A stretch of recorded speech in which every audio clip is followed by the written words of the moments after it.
নমস্কার বন্ধুরা, রূপালীর কিচেনে আপনাদের সবাইকে অনেক অনেক স্বাগত জানাই। আজকে বানাবো কাঁচা আম কীভাবে সারা বছর সংরক্ষণ করে খেতে পারবেন সেই পদ্ধতিটা আমি করব। তো আপনারা প্লিজ প্রথম থেকে শেষ পর্যন্ত ভিডিওটা দেখুন, অবশ্যই ভালো লাগবে। আর ভালো লাগলে প্লিজ চ্যানেলটিকে লাইক সাবস্ক্রাইব করে আপনারা এইভাবে পাশে থাকবেন। আর দেখুন এই যে গাছে ঝুলছে, আমি এখান থেকে দুটো আম ছিঁড়ে নিয়েছি। এই যে দেখুন এখনই ছিললাম, আর এই দেখুন কত সুন্দর লাগছে না আম গাছে ঝুলছে, কত নিচু। তাহলে চলুন এবারে রান্নাঘরে চলে যাই।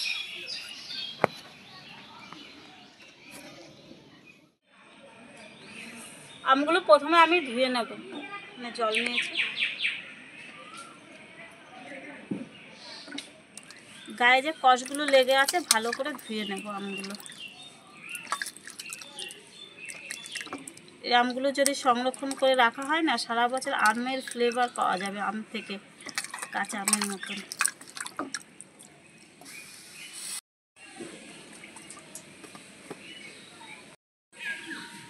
আমগুলো আমি ভালো করে মুছে নেব, তার জন্য একটা কাপড় নিয়েছি, শুকনো কাপড় নিয়েছি, যাতে একটু জল না থাকে, ভালো করে মুছে নিতে লাগবে।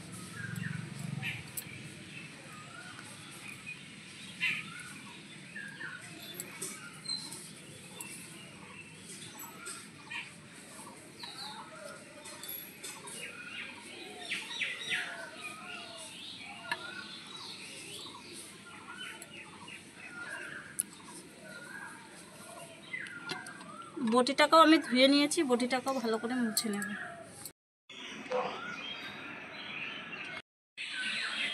আমগুলোকে মুছে নিয়েছি, এখনই সঙ্গে সঙ্গে কাটবো না, গায়ে অল্প জল থাকে, তাহলে একটু 5 মিনিট ওয়েট করে তারপরে আমগুলো কাটবো, যাতে গায়ের জলটা শুকিয়ে যায়। আরও 5 মিনিট হয়ে গেছে, এবারে আমগুলো আমি কেটে নেব। পেরেছি যে আমগুলো সঙ্গে সঙ্গে দেখুন কষ বেরোচ্ছে, কোনো অসুবিধা নেই, কষ থাকলে যাতে জল যাতে না থাকে। এবারে আমগুলো যে যেরকম পিস করবেন তেমনই কাটবেন, আমি এরকম পিস করলাম দেখুন।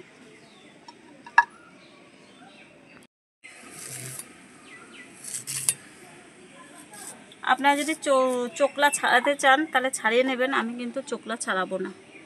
আবারও আরেকটা আম কেটে নেব।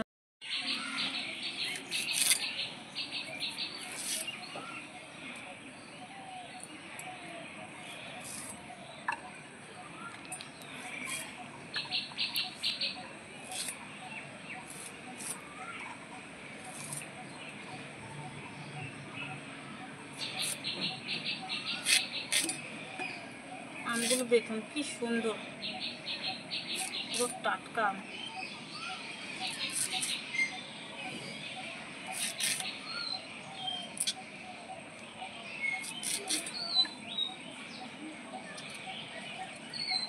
আমগুলো আমি যে জারটায় রাখবো, এই 3টে আমি কিন্তু আমার হয়ে যাবে, আর এই আরেকটা আম কাটবো না। এই দেখুন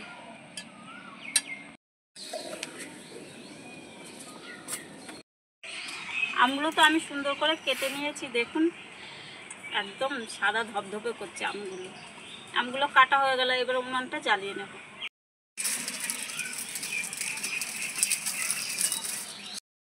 এবারে কড়াইতে জলটা গরম করব, এতটা পরিমাণ জল নিলাম, যতটুকু লাগবে। এবারে জলে আমি নুন দিয়ে দেব। আপনারা চাইলে নুনটা পরেও দিতে পারেন, কিন্তু আমি এখনই নুনটা জলের সাথে ফুটাবো, দিলাম, তাতে কি খুব ভালো হবে। দেখুন বন্ধুরা, জলটা টকবক করে ফুটছে, এমনই কিন্তু ফুটিয়ে নিতে হবে 5 মিনিট করে। দেখুন কত সুন্দর ফুটছে। জলটা তো ফুটে গেছে, এবার আমি এটার মধ্যে নামিয়ে দেবো, যাতে তাড়াতাড়ি ঠান্ডা হয়, এই জন্য আমি গামলাটায় নামালাম। এবারে জলটাকে একটু ঠান্ডা করে নেব। জলে আঙুল ডোবানো যাচ্ছে, এরকম ঠান্ডা করে নিয়েছি দেখুন। এবার একটা কাচের জার নিয়ে নিয়েছি, ধুয়ে মুছে পরিষ্কার করে কাচের জারটা নিয়ে নিতে হবে, একটু যাতে জল না থাকে। এবারে জারটার মধ্যে আমি জলটা ঢেলে দেবো।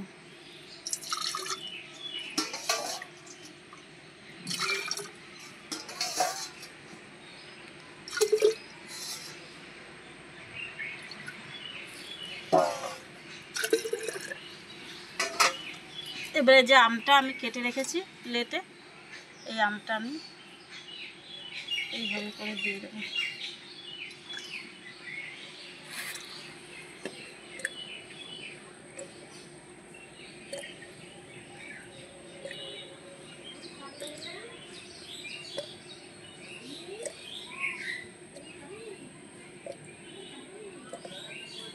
কত সুন্দর লাগছে দেখুন বন্ধুরা আমটা রাখাতে।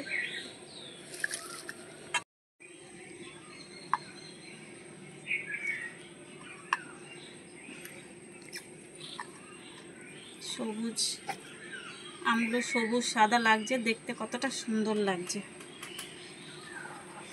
এবারে এর মধ্যে আমি 2 ঢাকনা ভিনিগার দিয়ে দেব, যাতে অনেক দিন সংরক্ষণ করে রাখা যায় আমটা।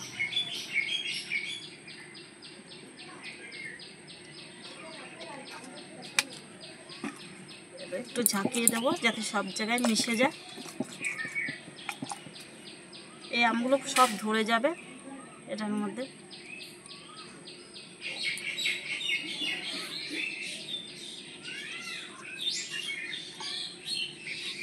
আরেকটা যে আম রেখে দিয়েছিলাম ওটাও আমি কেটে নিয়েছি, কিন্তু ওটাও দিয়ে দিয়েছি। 4টে আমি ধরে গেছে পুরো, দেখুন। এবারে ঢাকনাটা আটকে দিলাম ভালো করে, ব্যাস হয়ে গেল। একটু ঝাঁকিয়ে দেবেন, তাহলে সব ভিনেগারগুলো সব আমের মধ্যে পড়ে যাবে, ভালো হবে। আর কত সুন্দর দেখতে লাগছে দেখুন, সবুজ সাদা, খুব সুন্দর লাগছে দেখতে।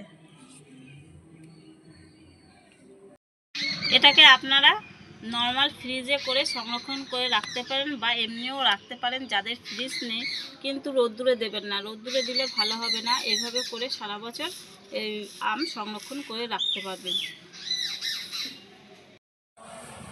এক কাজ করতে পারেন, এই আমের মধ্যে আপনারা কাঁচা লঙ্কাও দিয়ে দিতে পারেন, কিন্তু কাঁচা লঙ্কা দিলে কিন্তু কাঁচা লঙ্কার ফ্লেভার আসবে, কাঁচা আমের যে একটা গন্ধ আছে ওটা কিন্তু আসবে না। যাই হোক, তো আমার এই আম সংরক্ষণের পদ্ধতিটা বন্ধুরা আপনাদের কেমন লেগেছে? এইভাবে করে আপনারা সারা বছর আম খেতে পারবেন, এরকম কাঁচাই থাকবে, আর ডালে হোক আর মাখা হোক, যেভাবেই হোক খেতে পারবেন। তাহলে আজকের এই আমের রেসিপিটা কেমন লাগলো? যদি ভালো লেগে থাকে তাহলে লাইক কমেন্ট শেয়ার করে দেবেন, রূপাদি চ্যানেলটা সাবস্ক্রাইব করে পাশে থাকবেন। তাহলে আজকে এই পর্যন্তই। আপনারা ভালো থাকবেন, সুস্থ থাকবেন, টাটা।